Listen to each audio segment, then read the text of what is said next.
anjing dan babi menjadi najis berdasarkan syariat yang ditentukan oleh Allah. Ya. Jadi kalau misalnya kita hatam baca syarah Kasifatu saja, itu ada satu anjing yang halal, yaitu anjingnya Ashabul Kahfi. Tapi di syarah ada perdebatan. Nih kita sebelum masuknya, perdebatannya menurut sebagian ulama, anjing Ashabul Kahfi itu awalnya najis, tapi zatiahnya disucikan oleh Allah sehingga menjadi suci dan ikut masuk surga bersama Ashabul Kahfi. Pendapat kedua mengatakan anjing Ashabul Kahfi memang asalnya udah suci, makanya jadi pengikut Ashabul Kahfi dan dimasukkan ke dalam surga oleh Allah. Ada pendapat ketiga yang doif tapi tidak dicantumkan oleh Syekh Nawawi. Pendapat ketiga menyatakan anjing itu sebelum zamannya Nabi Muhammad adalah suci. Ketika zaman Nabi Muhammad syariat Islam berlaku dan semakin sempurna, maka anjing diharamkan. Tapi ini pendapat kecil nih, pendapat doif nih, nggak masyhur. Jadi kalau misalnya dulu pernah dengar ada wanita Yahudi pelacur ngasih minum anjing masuk surga. Nah itu jadi perdebatan tuh. Anjing itu ketika zamannya Nabi Yahudi ketika itu, entah itu Nabi Musa atau siapa, anjing udah najis atau belum. Nah itu jadi perdebatan. Yang jelas ketika syariat Islam zamannya Nabi Muhammad SAW, anjing dan babi masuk dalam kategori najis. Sekarang ini kita bicara najis.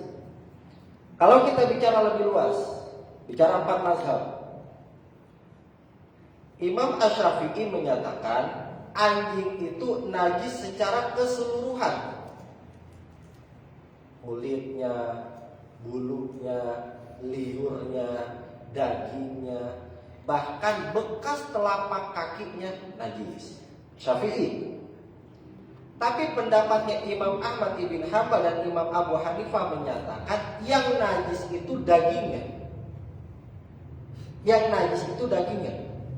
Karena ntar di najis mutawasito ketemu. Nah anjing itu masuk dalam kategori najis mutawasito versi Imam Abu Hanifah. Kenapa mutawasito? Karena anjing masih boleh dipelihara kalau dia memberikan maslahat. Seperti anjing bisa menjadi penjaga, atau kalau anjing polisi disebutnya apa? Anjing pelacak. Nah yang kayak gitu-gitu masuk dalam kategori mutawasito. Karena yang diharamkan dagingnya, bukan kulitnya, bukan bulunya, bukan liurnya. Nah Imam Asy-Syafi'i ketat, karena teks dari Al-Qur'annya bahasanya kalbun, maka itu mencakup seluruhnya, bukan dagingnya doang. Kayak saya nyebut gini, hadi. Nah yang kita tampak di mata, hadi itu ya kulitnya, matanya, dagingnya, semuanya. Imam Asy-Syafi'i memahami dalil pengharaman anjing karena bahasanya anjing, bukan lahmul kalbi, bukan daging anjingnya, tapi anjingnya. Berarti secara keseluruhan, zatiah semuanya itu najis versi Imam Asy-Syafi'i. Makanya kalau lebih hati-hati, kalau lebih ikhtiar, kalau lebih rinci, itu Imam Asy-Syafi'i lebih ketat dalam hukum fikih. Ya. Anjing, babi beserta keturunannya najis mughallazah. Tahrimuz zabihati wal munakahati wal akli wa adamu sihat wa adami sihatil udhiyati wal aqiqati. Bahkan diharamkan untuk menyembelih kambing, haram. Wal munakahati, dan menikahi anjing ataupun babi. Wal akli, dan memakan anjing atau babi. Wa ada bisihatil udhiyati, dan tidak ada pengabsahan menjadikan anjing sebagai binatang kurban wal akikoti, ataupun dijadikan sebagai binatang akikah. Mau kurban kambing habis, sapi habis, ada anjing dikorban itu. Hari Raya Idul Adha kurban pakai babi haram, kurban pakai anjing haram. Atau pengen nyari sensasi, bro, pengen akikah anak gue nih, pakai apaan? Babi 2, haram, nggak bisa, ya. Wal munakahan, nikahin itu nggak boleh.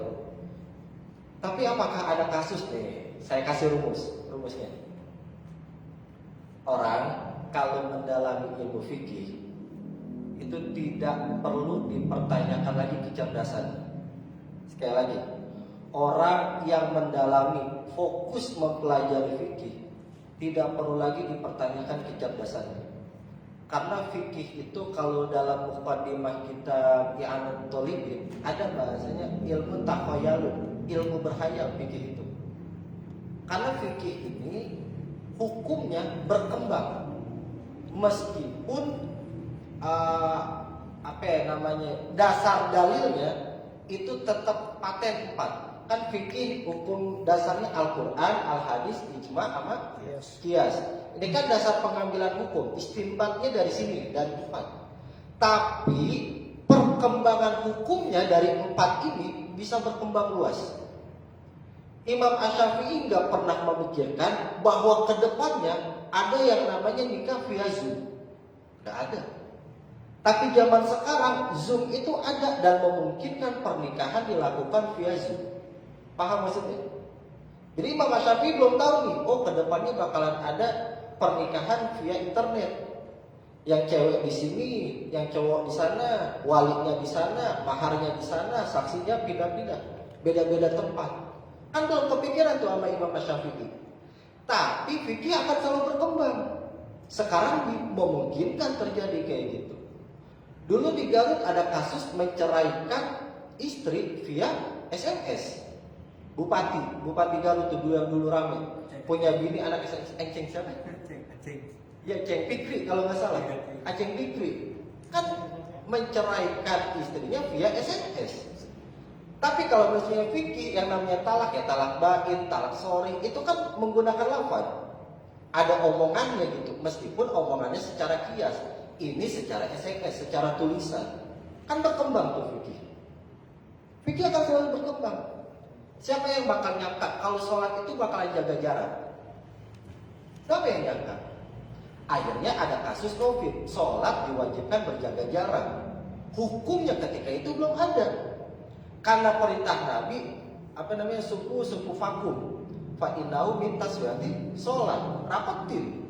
Tapi sekarang ada hukumnya untuk meregapkan. Ketemunya dalam kitab fikih Kuwaitiyah kan ada.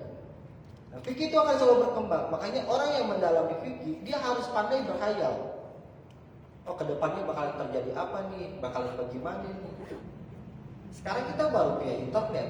Siapa tahu nanti belajarnya via apaan kan kita nggak tahu. Karena kita dulu siapa yang nyangka ngaji itu bisa direkam di HP. Orang mengaku sebagai murid karena dia belajarnya di YouTube. Dulu siapa yang nyangka bakalan gitu? Dulu siapa yang nyangka ngaji itu menggunakan ini? Dulu padahal talaki aja biasa. Gurunya di tengah, muridnya keliling 10 orang. Siapa yang nyangka bakal gitu? Kan nggak ada. Itu fikih. Makanya di sini kita kembali ke masalah najis. Ada bahasa tahrimul munakahah, haram menikahi anjing maupun babi. Tapi ada kemungkinan manusia itu bisa berhubungan badan dengan anjing maupun babi. Ada kemungkinan, meskipun kebangetan, nauzubillahi min dzalik. Ya, ini secara orientasi seksnya nggak tahu penyakitnya apaan. Lebih nafsu sama binatang dibandingkan sama manusia. Syekh Nawawi menjelaskan di sini. Kalau misalnya ada seseorang melakukan hubungan badan dengan anjing,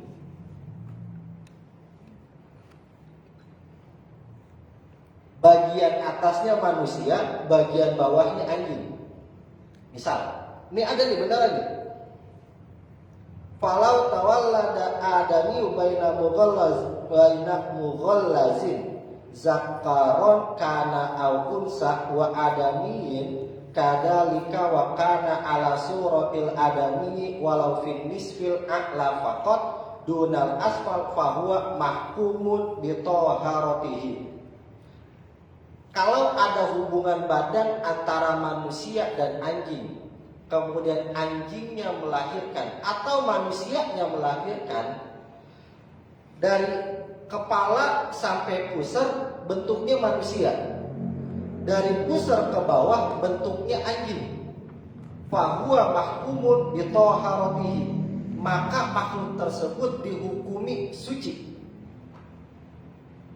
Bayangin, manusia atas, bawah anjing, dihukumi suci. Karena dia dihukumi suci, maka dia terkena hukum taklif. Dia terkena hukum taklif. Fayusoli, maka dia harus sholat. Li'anna la yalzimuhu riddah, karena dia tidak terkena hukum murtad. Karena dia suci, maka dia terkena taklif. Dia wajib sholat, dia wajib puasa, dia wajib zakat. Bahkan masuk ke dalam masjidnya pun tidak najis. Gimana tuh ceritanya? Setengah manusia, setengah anjing. Sholat biasa, komunikasi sama kita, bermasyarakat, bermuamalah sama kita. Aneh tapi mungkin. Aneh tapi mungkin. Kalau kebalikannya gimana? Atasnya anjing, bawahnya manusia, tapi nih anjing bisa ngomong. Ma'al akli, dia punya akal. Wanuki, dia bisa ngomong. Fahuwa najasun alal muktamadi, maka dia dihukumi najis menurut pendapat yang muktamad. Kalau atasnya manusia, bawahnya anjing, dihukumi suci. Kalau atasnya anjing, bawahnya kaki manusia, dihukumi najis. Terus secara fikih muktamad. Tapi kenapa sih kalau atasnya manusia, bawahnya anjing suci, kalau atasnya anjing, bawahnya manusia kok najis? Ya nggak tahu itu. Karena pendapatnya begitu doang, alal muktamadi, menurut pendapat muktamad. Suci, najis, bisa kayak gitu. Sekarang wal mutawalladu baina kalbin wa syatin najasun. Kalau ada binatang yang najis kawin dengan binatang yang halal untuk dikurban, untuk dimakan, hukumnya tetap najis meskipun yang keluar binatang yang halal. Contoh baina kalbin wa syatin, pernikahan antara anjing dan kambing. Itu sate tuh bahasa Arab tuh, syatun. Artinya kambing. Sama orang Indonesia dibelokin jadi sate. Enggak beneran tuh syatun. Jadi sate kalau orang Indonesia. Kambing sama anjing nikah. Kambingnya suci, halal dikonsumsi. Anjingnya haram, tidak boleh dikonsumsi. Dia nikah. Lahir ternyata dalam bentuk anjing. Jelas haram, jelas najis. Kalau dia kawin antara kambing dan anjing, yang lahir itu adalah anak kambing, maka anak kambing tersebut dihukumi najis. Najasun, dihukumi najis, nggak boleh dimakan, nggak boleh dikonsumsi.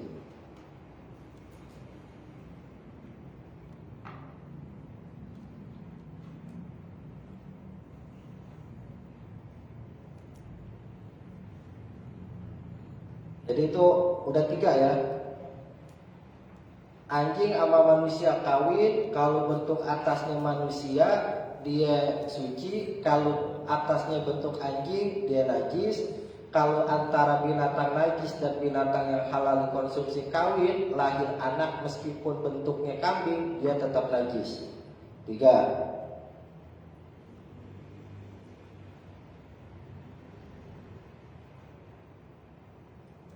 4. Wa amal mutawalladu baina adamayaini fahuwa tahirun ittifaqan walau kana ala suratil qalbi. Kalau ada anak dilahirkan, terlahir dari dua manusia yang memang suci, meskipun ketika lahir dalam bentuk anjing, dia dihukumi suci. Manusia laki-laki normal manusia. Kawin sama manusia perempuan normal juga. Ketika berhubungan badan dan melahirkan anak, anaknya berbentuk anjing, maka dia dihukumi suci ittifaqan secara sepakatnya ulama. Fahuwa tahirun ittifaqan walau kana ala suratil qalbi. Dia tetap dihukumi suci meskipun dalam bentuk anjing. Manusia kawin, lahir manusia tapi bentuknya anjing, dihukumi suci. Anjing kawin sama anjing, babi kawin sama babi, ngelahirin anak bentuk manusia, tetap dihukumi najis. Ya, ini hukum nih, Bapak ini. Siapa tahu nanti kedepannya bakalan ketemu kayak gitu. Semakin canggih loh, bisa jadi sperma kita disuntikin ke binatang, Allahu a'lam, atau sperma binatang disuntikin ke perempuan, nauzubillahi min dzalik. Namanya uji coba, apalagi zaman sekarang ya. Orang Rusia, Cina, Amerika kan pada sablon tuh. Kalau misalnya bikin percobaan, betul. Manusia yang terlahir dari manusia meskipun dalam bentuk anjing, dia tetap suci.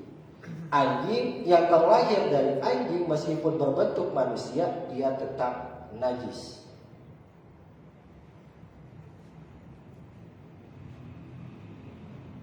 Wa kadal mutawallidu baina syataini wa huwa ala suratil adami idza kana yantiqu wa yaqilu wa yajuzu zabhuhu wa akluhu. Kalau ada dua kambing kawin, kemudian anaknya berbentuk manusia, sekalipun anak kambing tersebut bisa ngomong dan berakal, ya juzu zabhuhu, tetap boleh disembelih, wa akluhu, dan tetap boleh dimakan dagingnya. Dua kambing kawin, lahir anak kambing bentuknya manusia, boleh disembelih, boleh dijadiin akikah, boleh. Meskipun kita belum pernah nemuin ya kasusnya, belum pernah. Tapi ini Syekh Nawawi ngomongnya gitu. Ya juzu zabhuhu wa akluhu, boleh disembelih, boleh dimakan. Mas'alatun lau irtado'a jazzun wa huwa zakaru min auladil mu'izzi kalbatin au khinziratin fanabata lahmuhu ala labaniha ay tarabbi wa samana minhu lam yanjas alal asohi. Kalau ada anak kambing menyusu kepada anjing maupun babi, maka anak kambing tersebut dihukumi suci alal asohi menurut pendapat yang asoh, lebih sahih. Jadi ada anak kambing nyusunya sama anjing, tuh anak kambing yang nyusu sama anjing tetap dihukumi suci, dia nggak najis. Sekalipun dagingnya itu tumbuh makin gede, makin gemuk, makin besar, dijadiin kurban, tetap suci, tetap halal. Oke? Anak kambing nyusu ke anjing, anak anjing nyusu ke kambing, tidak menghilangkan kenajisannya. Tuh anjing tetap najis, tetap haram. Jadi terbalik. Kalau kambing nyusu ke anjing, kambingnya tetap halal. Anjing nyusu ke kambing, anjingnya tetap haram. Paham?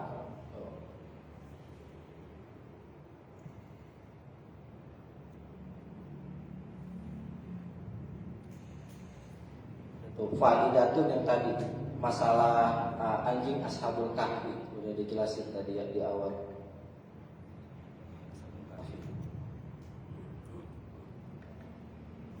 Wal mukhaffafatu, najis mukhaffafah. Baulus sobi, yaitu air ompolnya bayi. Alladzi lam yat'am, yang belum memakan apapun, ghairal labani, selain susu. Walam yablugh al-haulaini, dan belum mencapai usia 2 tahun.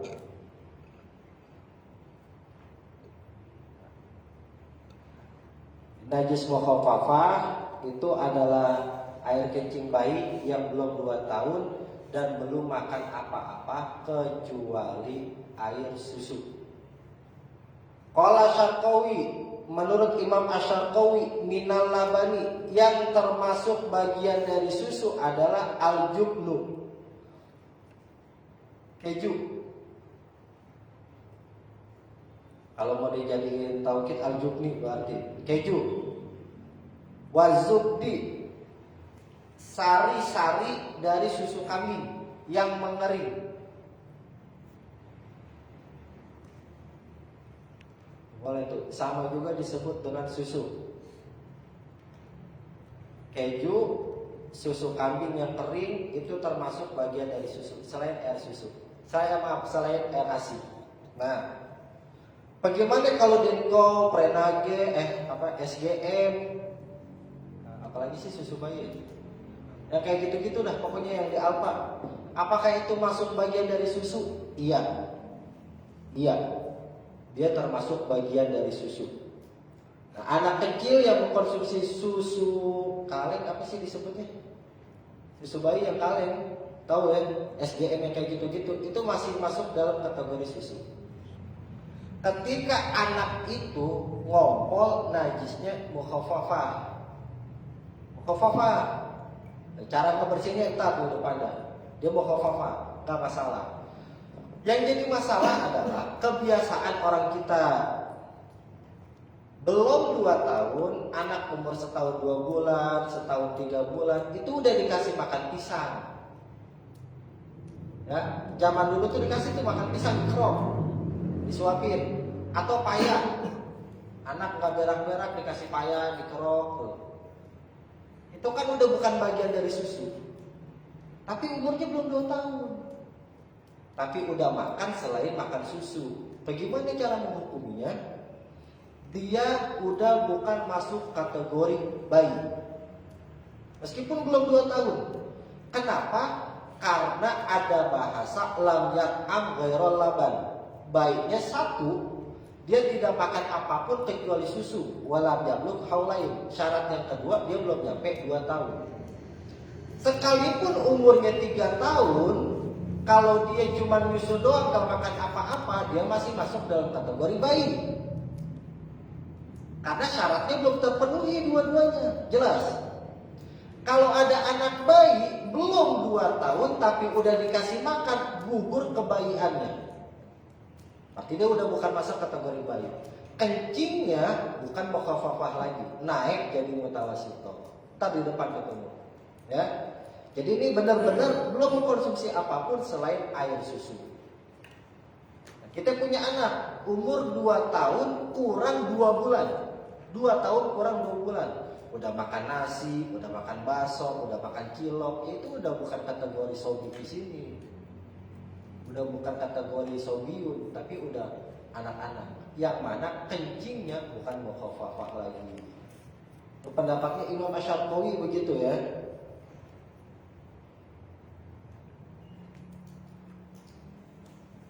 Cara menjelaskannya.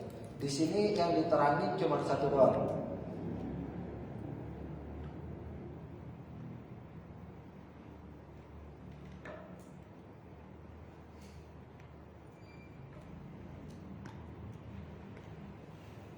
Wal mutawassitatu sairun najasati.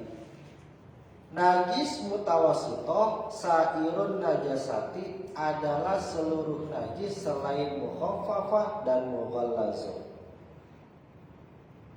Sair bukan jami, sair itu seluruh najis selain mukhaffafah dan mughallazah. Lihat di syarahnya.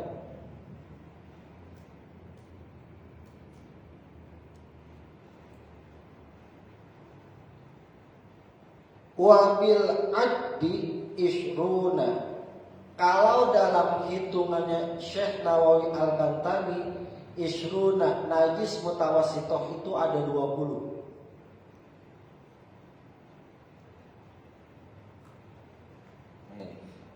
Al-awalu baulun walau min tiflin. Yang pertama adalah air kencing sekalipun dari anak kecil. Baulun, air kencing walau min tiflin, sekalipun dari anak kecil. Jadi air kencing kita orang dewasa masuk dalam kategori najis mutawassitoh. Nah, anak kecil juga masuk dalam kategori najis mutawassitoh. 2. Al-maziyu, air mazi. Tahu air mazi? Ada mani, ada mazi, ada wadi. Air mazi itu huwa ma'un asfarun sahinun, adalah air yang warnanya kuning tapi berbau. Yakhruju ghaliban ida sauroni syahwati, yang mana keluarnya biasanya disebabkan karena syahwat. Nonton bokep tiba-tiba cerot aja masih. Beda lagi kalau lu ngocok, itu mani. Ya. Lagi nonton blue film keluar ser aja, itu mazi. Karena syahwat. Dan cirinya warnanya kuning dan bau. Kuningnya bukan baunya bukan bau ompol. Baunya kayak mani tapi enggak setajam mani. Yang pasti dia berbau, sakit dia berbau, warnanya kuning. Itu yang kedua, itu najis mutawassitoh. Jadi sempaknya kudu diganti itu kalau keluar mani. Kalau keluar mazi, karena dia najis mutawassitoh. Asalisu wadiyun, air wadi. Wa huwa ma'un abyadun. Airnya warna putih. Kalau mazi warnanya kuning, kalau wadi warnanya putih. Yakhruju imma. Nah, dia ini keluarnya bisa dari lubang air kencing. Ini ada yang gagalinnya. Bisa juga keluar dari selain saluran air kencing. Maaf, bisa dari lubang dubur, bisa ternyata. Tapi gagalin tuh bahasanya gagalin. Layak tasu bil balil, gagalin. Ya. Jadi air wadi itu warnanya putih. Kalau mazi warnanya kuning, kalau wadi warnanya putih. Kalau mani warnanya udah pada ngecerot. Mani warnanya gimana ya? Putih tapi gimana ya? Pokoknya tahu sendirilah bagaimana warna mani itu mani. Jadi mazi sama wadi masuknya mutawassitoh. Ya. Ar-rabi'u yang termasuk najis mutawassitoh. Rausun min ghaitin.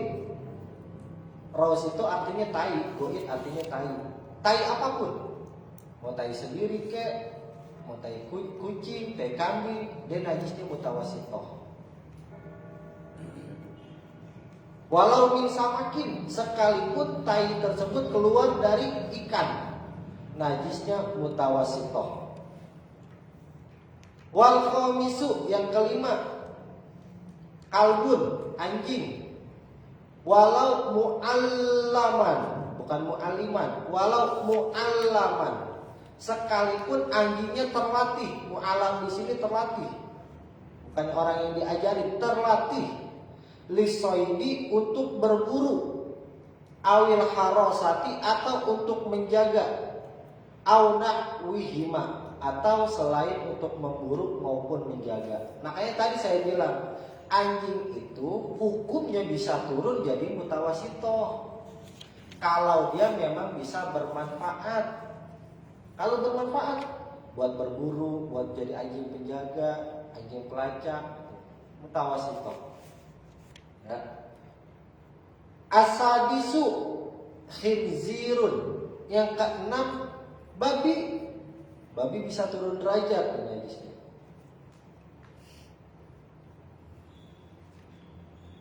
Nah, ini yang tadi saya bilang. Qala Allah Ta'ala, sesuai dengan firman Allah Subhanahu wa Ta'ala, Inna ma harrama alaikumul maitah.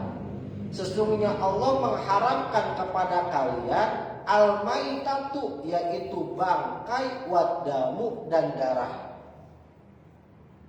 Ayil masbuhu walahmul khinziri, atau berupa daging babi. Yang diharami dagingnya, bukan kulitnya, bukan bulunya. Pendapat ini yang diambil oleh Imam Abu Hanifah, bahwa babi itu yang najis dagingnya. Kalau melihat teks seperti ini, maka madhab Syafi'i menurunkan derajat dari najis mughallazoh menjadi mutawassitoh. Kalau yang diharapkan dagingnya, maka ketika menyentuh babi maupun anjing masuk dalam kategori najis mutawassitoh. Mana yang lebih baik? Yang lebih baik ambil pendapat pertama yang menyatakan bahwa anjing dan babi masuk dalam kategori najis mughallazoh. Udah, itu yang paling enak, yang paling umum. Daripada ntar jadi timbul perkara, jadi banyak pertanyaan, jadi banyak perdebatan, makin ribet. Dan najis aja udah. Asabi'u, yang ketujuh, farqu kulli minhuma, anak keturunan anjing dan babi. Sama pembahasannya kayak tadi. Asaminu maniha tabaan, air mani dari anjing dan babi, najisnya mutawassitoh. Air mani. Atasi'u, yang kesembilan, ma'u korhin, air luka. Taghayyara, yang berubah, ta'muhu aw raihuhu aw launuhu, yang berubah rasanya, warnanya maupun baunya. Air luka. Di sini contohnya cacar yang dicontohin sama musonif, itu termasuk dalam kategori najis mutawassitoh. Jadi kalau ada luka melenting terus muncrat, itu mutawassitoh, najis itu. Najis. Ya. Selama dia berubah warna, rasa dan bau, maka dia najis. Beda lagi cairan yang keluar dari tubuh secara normal, seperti air keringat. Nah, itu enggak najis. Air keringat itu bukan najis. Gimana dengan air ludah? Ntar di depan ada. Al-ashiru, yang ke-10, sodidun, wa huwa ma'un raqiqun yukhalitahu damun, nanah busuk yang bercampur dengan darah. Nanah, jadi kalau koreng, kalau apa keluar nanah, itu najis mutawassitoh. Kalau kena baju, kena celana, itu wajib dibersihkan dan tidak boleh dipakai untuk sholat. Al-hadi asyar, yang ke-10, al-qayhu, li'annahu damun mustahilun, nanah biasa yang tidak bercampur dengan darah, nanah aja. Jadi kalau sodid itu nanah busuk bercampur dengan darah, kalau al-qayhu itu nanah doang, nanah murni, nanah doang. Nah, itu juga najis mutawassitoh. Asani asyar, Yang ke-12, mirratun, kulit bagian dalam itu najis, mutawasito. Ini bukan manusia doang. Jadi kalau binatang kita belek, kulit bagian dalamnya itu wajib dibersihin karena itu najis mutawasito. Makanya babae tiap Idul Adha kalau ngebersihin kulit kambing, kulit sapi, kena bagian kulitnya atau makan kulitnya itu najis mutawasito sebelum dia dibersihin, atau sebelum dia direbus, atau sebelum dia disamak, sebelum dia dikeringin, itu najis mutawasito. Bapak itu yang suka ngebersihin Idul Adha. Nah bajunya tuh yang kena darah-darah tersebut, kena daging-daging itu, kena kulit-kulit itu najis mutawasito, wajib dibersihin. Ya, Bapak ya. Kulit bagian dalam, bahasa gampangnya mirah itu kikil. Bahasa gampangnya kikil. Dia termasuk bagian dari najis. Kemudian nomor berapa itu? 12 tadi ya. Yang ke-13, muskirun, cairan yang memabukkan. Cairan yang memabukkan, yaitu kayak apa namanya, khamar, yang kayak gitu-gitu, maupun selain dari khamar. Dia selama memabukkan dia najis mutawasito. Baju kena alkohol najis mutawasito. Jadi kalau nanya bagaimana hukumnya sholat pakai parfum yang ada alkoholnya, ya ini jawabannya najis mutawasito. Yang namanya najis boleh nggak dipakai buat ibadah? Agak, ya udah selesai jawabannya itu. Gimana kalau ada yang ngebolehin? Ya mungkin dia punya ijtihad lain, punya pendapat lain. Kita lagi belajar masalah najis. Di sini dikatakan sesuatu cairan yang memabukkan termasuk alkohol najis mutawasito. Maka parfum yang mengandung unsur alkohol memabukkan najis mutawasito, tidak boleh dipakai untuk sholat. Yang ke-14, ma yakhruju min ma'datin yakinan, sesuatu yang keluar dari lambung, kakoin, seperti muntah. Mau muntah sendiri, mau muntah kucing, mau muntah kambing, kalau itu kena kita najis mutawasito. Kucing kan suka muntah tuh, nah, itu najis mutawasito tuh, muntah kucing. Muntah kita pun najis mutawasito. Segala sesuatu yang keluar dari lambung dan itu baunya tidak sedap, maka najis mutawasito. Wa amal khariju minas sodri awil halki, tapi sesuatu yang keluar dari dada atau tenggorokan seperti lendir, an-nukha'ah, itu tidak najis. Seperti lendir itu apa, maaf? Reak, ingus, itu yang keluar dari dada, dari tenggorokan, itu enggak najis. Fatahirun, maka dia itu suci. Atau sesuatu yang keluar dari otak, lendir otak, bulgum, itu enggak najis. Bulgum itu enggak najis. Karena dia ya lendir. Di dalam otak ada lendir, itu enggak najis. Bagaimana kalau dengan basok? Tahu basok? Basok itu ludah, mukhot itu ingus. Fatahironi, maka kedua hal itu adalah suci. Ludah sama ingus suci, tapi menjijikan. Baju kalau kena ingus itu menjijikan, nggak pantas dipakai buat sholat, sekalipun tidak najis. Ya, udah habis ngelap ingus kayak begini, masih ada yang kayak gitu, udah gede ngelap ingus baju gitu. Ya, atau main ludah-ludahan sama teman, kena baju dipakai sholat, suci, cuma jorok aja jember lihatnya, pada ludahnya hijau lagi, yalah begitu di. Yang ke-15, labanun malayu kalau ghairul adami. Kalabanil atani. Susu yang tidak biasa dikonsumsi sama manusia seperti susu keledai. Keledai bukan kedelai. Jangan terbalik. Kalau susu kedelai boleh enggak? Boleh. Susu keledai jangan. Keledai, tahu keledai? Binatang yang pemalas, nggak boleh. Kalau susunya diminum, khawatir sifat keledainya itu menular kepada kita. Jangan. Makanya Islam mengharamkan mengkonsumsi binatang-binatang yang buas, dikhawatirkan sifat kebuasannya menular kepada diri kita.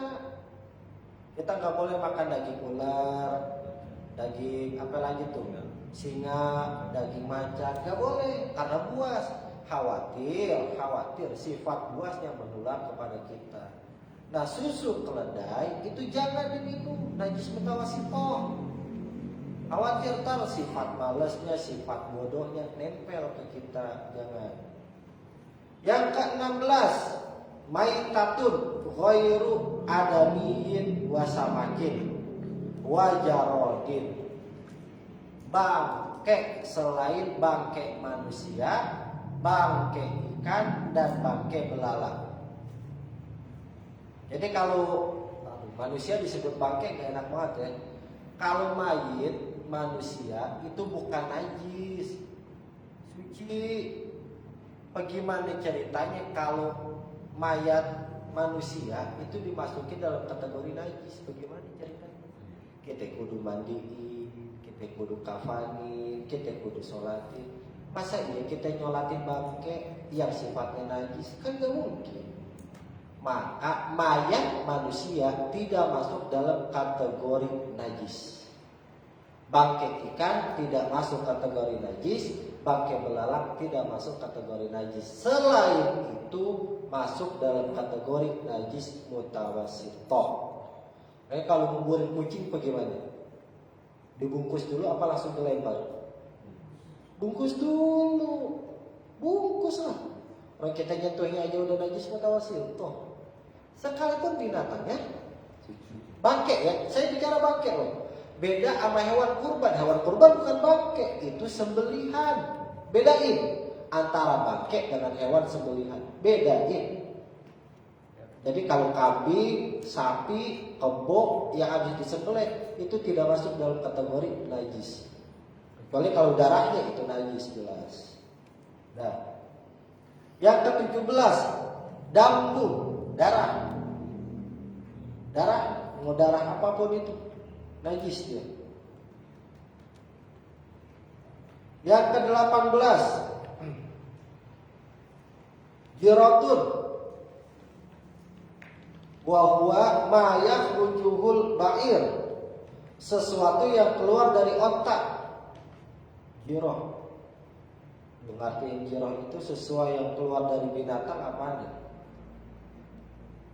Ya, kalau tai, kencing tadi kan udah disebut najis mutawasito. Liur tuh, air liur binatang itu najis mutawasito. Ya, jirah sesuatu yang keluar dari binatang. Contoh di sini masuk di sini adalah air liur. Karena air kencingnya, tainya, kotorannya itu yang udah disebutin tadi di awal merupakan najis mutawasito. Yang ke-19, ma'ul mutanfiti, air bisul yang pecah. Bisul, tahu bisul? Itu kalau pecah, air bisul itu najis mutawasito. Bulan tuh. Yang ke-20, mana ke-20 belum ketemu. Yang ke-20, nah ini, dukhonun najasati, asap yang disebabkan dari barang najis, maka dia najis mutawasito. Contoh, ngebakar anjing. Anjing najis gak? Najis. Dukhon, asap dari najis tersebut hukumnya najis mutawasito. Kalau dia nempel di baju dan bajunya menjadi bau asap anjing, maka baju tersebut dihukumi najis mutawasit. Jadi kalau ada orang lagi manggang anjing, manggang gulai babi, itu jauhin. Karena asapnya asap najis. Dukhonun najasah. Ya, itu udah 20. Terakhir.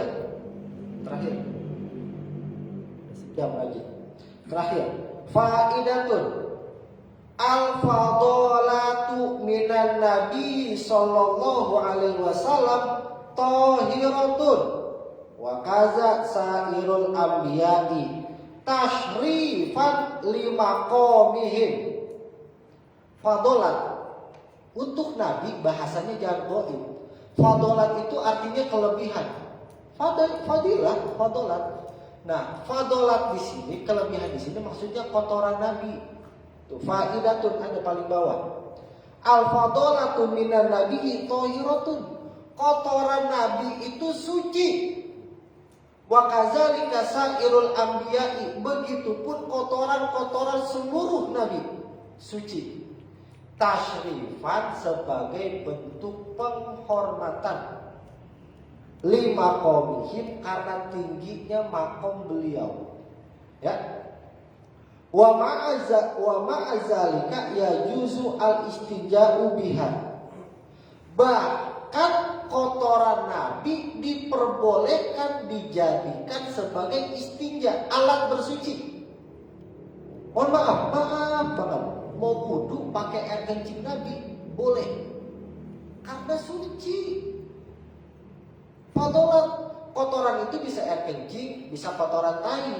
Nah, kencing nabi pengen dijadiin air wudu boleh. Kalau nggak salah dengar, dulu saya pernah dengar. Kalau nggak salah dengar ya, karena saya belum pernah baca. Air kencing nabi pernah diminum sama sahabat.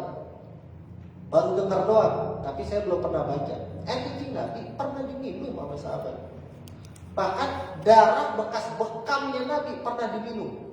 Karena itu suci. Boleh dipakai istinja. Bahkan kalau nggak mau dipakai istinja, litabaruki ya juzu boleh dijadiin sebagai tabarukan sama kotoran nabi. Boleh. Pertanyaannya, kalau nabi buang air besar, itu kotorannya pergi kemana? Pernah dengar?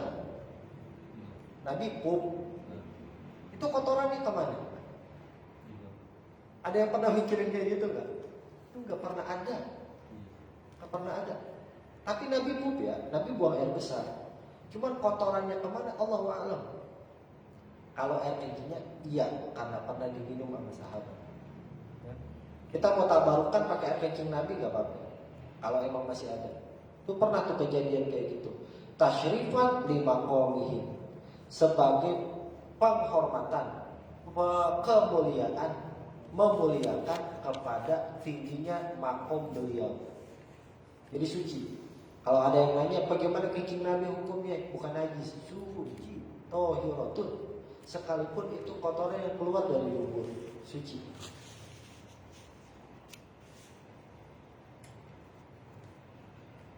Wala farqu baina ayyakuna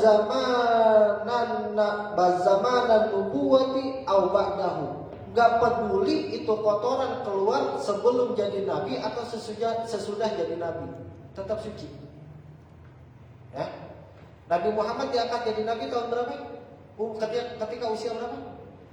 40. Usia dari 1 hari sampai 39 sampai umur 40 tahun kurang 1 hari, kotorannya tetap suci.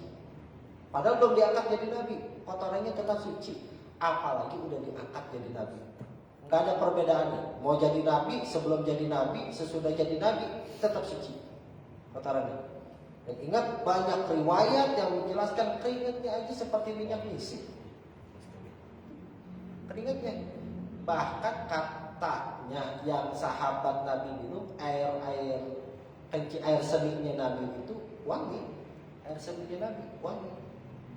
Nabi jangan disampaikan sama kita orang. Kencing udah kuning, gaul lagi. Apa modal? Jadi disampaikan sama kita orang. Nah, itu ya. sejam kelamaan.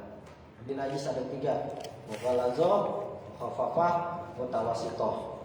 Di luar itu ada najis yang sering kita lakukan. Tahu? Omongan, perbuatan, najis itu beban. Kalau ngomongin orang itu najis, gibahin orang, ngomong kasar, ngejelek-jelekin orang itu najis.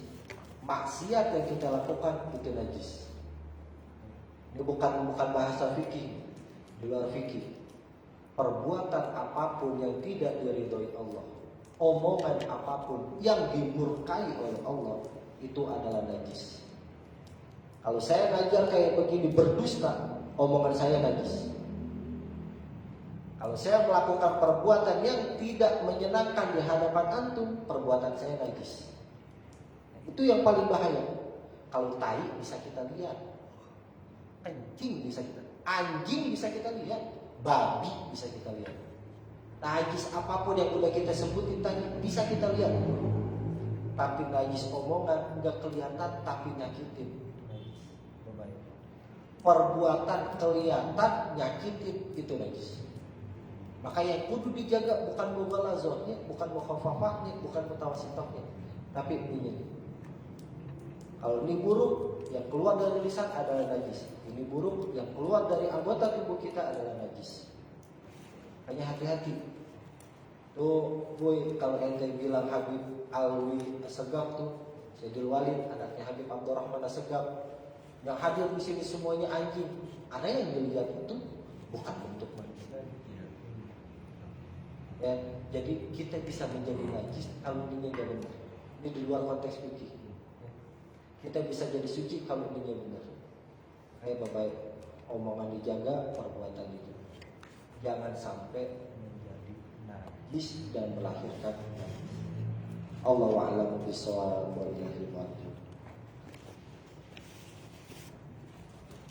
Ila hadratin Nabi Muhammad sallallahu alaihi wasallam wa ala alihi wa azwajihi wa auladihi wa dhurriyyatihi wa qarabatihi al-kiram syai'un lillahi lahumul fatihah.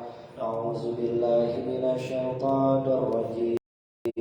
Bismillahirrahmanirrahim. Alhamdulillahi rabbil alamin. Ar-rahmanir rahim. Maliki yaumiddin. Iyyaka na'budu wa iyyaka nasta'in. Ihdinas siratal mustaqim. Siratal ladzina an'amta 'alaihim ghairil maghdubi 'alaihim waladdallin. Amin.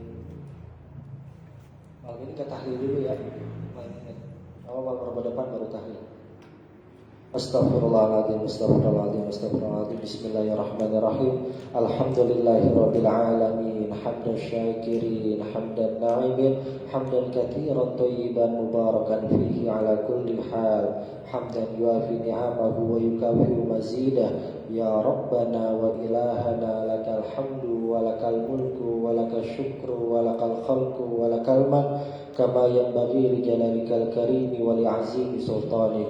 Allahumma salli wa sallim ala sayyidina Muhammad salatan taghfiru biha dzunub wa tuslihu biha al-qulub wa tantaliqu biha al-usub wa talinu biha as-su'ub wa ala alihi wa sahbihi wa man ilaihi mansub. Allahumma ij'al fi qalbina nura wa fi sam'ina nura wa fi basarina nura wa fi imamina nura wa fi khalfina nura wa fi fawqina nura wa fi tahtina nura wa fi yaminina nura wa fi yasarina nura bi rahmatika ya arhamar rahimin. Allahumma inna nas'aluka ilman nafi'an wa amalan mutaqabbalan wa rizqan halalan wa rizqan thayyiban wa rizqan katsiran wa rizqan mubarakan. Allahumma iftah lana futuhal arifin. Allahumma iftah lana futuhal arifin waj'alna min ibadika sholihin. Allahumma ya mudabbiru dabbir wa ya muyassiru yassir wa ya musahhil sahhil. Sahhil umurana wa balligh maqasidana waqdi hawaijana wa saddid duyunana wa nawwir qulubana washrah sudurana wa tamim mashru'atana وبارك أولادنا وأرزاقنا وعلومنا بيدك الخير إنك على كل شيء قدير. اللهم تقبل دعاءنا إنك أنت السميع العليم وتب علينا يا مولانا إنك أنت التواب الرحيم. ربنا آتنا في الدنيا حسنة وفي الآخرة حسنة وقنا عذاب النار. وصلى الله على سيدنا محمد وعلى آل سيدنا محمد. سبحان ربك رب العزة عما يصفون وسلام على المرسلين والحمد لله رب العالمين. سبحانك اللهم